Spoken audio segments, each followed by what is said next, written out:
Hey, what's going on everybody? It's Dom from Lensprotogo and Lens Rentals, and welcome back to the channel.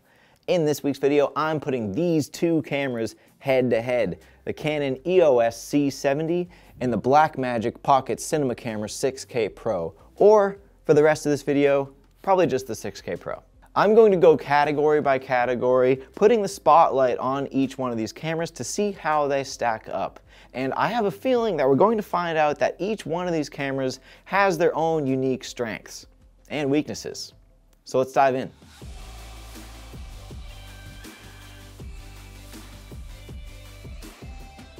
Okay, so on a physical level, these two cameras actually aren't that far apart, and I feel like that was kind of part of the reason why I wanted to do this video. They each weigh about the same, and they definitely each went for a wide, hand-holding, friendly style body, rather than like a long and modular cine body. Each camera also has really sufficient ventilation for heat management, and I think each of these cameras could benefit a lot from being in a cage, both for building reasons, but also because shooting on each of these cameras would be easier with a top handle, in my opinion. The C70 features the RF mount, where the 6K Pro uses the old Canon EF mount. And you'll certainly notice that the C70 has more physical buttons, where on the 6K Pro you'll do most of that stuff in camera. And that's not necessarily a good or a bad thing, it's just a matter of taste. A few things that make the 6K Pro stand out are this huge tilting screen, which is really awesome. But in the C70, you do have a decent screen too, and it flips out. But other than that, these two cameras honestly aren't that far off in general build. Okay, so let's talk about recording modes and overall image quality. The C70 offers tons of recording modes over its XF, AVC, and MP4 codecs. As you can see, in each codec you choose, there's even more options for lower bitrate modes for preserving card space. But I'm focused on the highest fidelity recording mode that the C70 is capable of, and that's the intra recording mode in the XF AVC format. The C70 does not offer any RAW recording internally or externally, so the intra recording mode is your best bet for the least compressed video out of the C70. And if you have color grading in mind, I think your best bet would be using the C-Log 3 profile with that intra mode. The Blackmagic 6K Pro, however, does have RAW video, Blackmagic RAW, with a few different types of compression and control over the bitrate. And if you didn't want to shoot in RAW, you can go with one of the ProRes modes, which is going to be much more conservative on card space. Even more so as you shuffle through the different types of compression there too. Both the Blackmagic RAW and ProRes files from this camera work really great in post on my computer, although the same cannot be said for the intra files from the C70, which kind of fried my computer. So you might have a different experience with that, but that might be something worth noting. With that being said though, the sensor on the C70 is capable of a whopping 16 stops of dynamic range. And that's because it's got the same sensor as the C300 Mark III, where you get around 13 stops with the 6K Pro, so considerable difference there. Also with the C70 you get 4K 120 FPS, and that's not color compromised. That's 422 10-bit.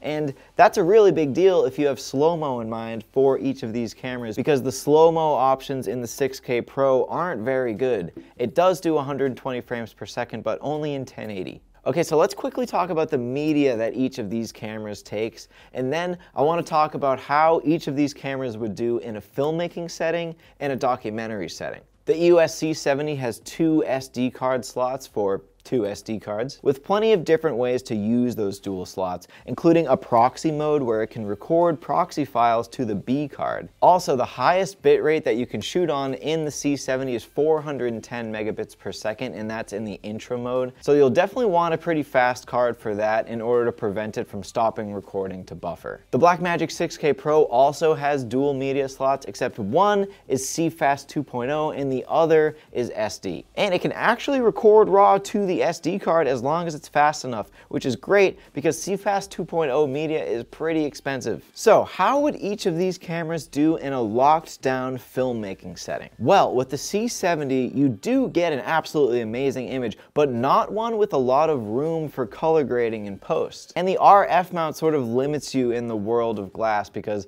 there really isn't a lot of RF mount cine glass right now, so your best bet would be using an RF mount prime, except all of those are focused by wire, which I really don't like for manually focus pulling. It does have a pretty beefy battery though, and that 4K 120 FPS, so you can mix in a cinematic slow-mo shot that matches your real-time stuff pretty much perfectly. Now with the 6K Pro, you do get raw video, and that's going to give you the flexibility in post for color grading that you're really going to want for a cinematic project. It's also got exposure tools like false color, all this awesome control over scene metadata, and the option to preview those LUTs so easily. Also, let's talk about lenses. The EF mount on the 6K Pro opens you up to this whole world of cine lenses, including EF mount anamorphic lenses, which would be a perfect fit for the 6K Pro with all of its special cinematic aspect ratios. So what about documentary shooting or events? Well, the 6K Pro is suited for event videography in ways. There's an EVF attachment for bright scenarios, and you have that awesome tilt-out screen. This camera also cools very effectively and is well suited for recording for long periods of time at once. And if you're recording out to an SSD, you actually have unlimited recording time. The C70, however, is a lot easier to handle and just easier to shoot in general.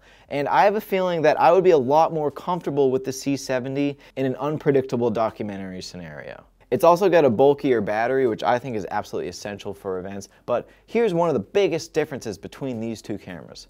Autofocus. The Canon EOS C70 has absolutely amazing autofocus, and the autofocus in the 6K Pro is honestly kind of embarrassing. So if autofocus is on your list of priorities, it's the C70 all the way. However, for documentary work, each of these cameras has internal NDs, which I think is absolutely essential for that, and both are able to run continuously on DC power, and you can do a battery hot swap on each of these cameras too. Also, both of these cameras use XLR minis as their main audio inputs, and each have their own ways of mixing and monitoring audio, but I'd say that the C70 wins there for having a physical mixer on the back, where the 6K Pros is in the menus. Okay, so it's time for my final thoughts. The C70 is the better camera on paper, with all of those recording modes, 16 stops of dynamic range, 4K 120 FPS, killer autofocus, not to mention the pure shootability of this thing. But at less than half the price, the Blackmagic 6K Pro could be a super good competitor. If you had mostly filmmaking purposes on the mind and didn't care about autofocus or slow-mo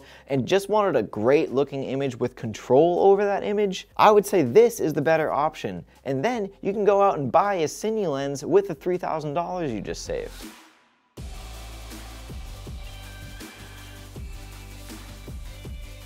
So that's pretty much going to wrap up this head-to-head battle against the EOS C70 and the Blackmagic Pocket Cinema Camera 6K Pro. And I did say that the C70 came out on top, but honestly, there are no winners or losers here because it really all depends on what you need out of these cameras. So the only winner here today is you for making it to the end of this video. So if you have any questions or comments about the EOS C70 or the 6K Pro, or you think that I missed something in this video that you wanted to hear talked about, drop a comment in the comment section and we'll start a discussion. Also, if you happen to like this video, hit that thumbs up button down below to let me know you liked it. And if you're not already, subscribe to the channel, and that way you'll be in the loop whenever we post new content, which is every week. So take care, and we'll see you in the next one.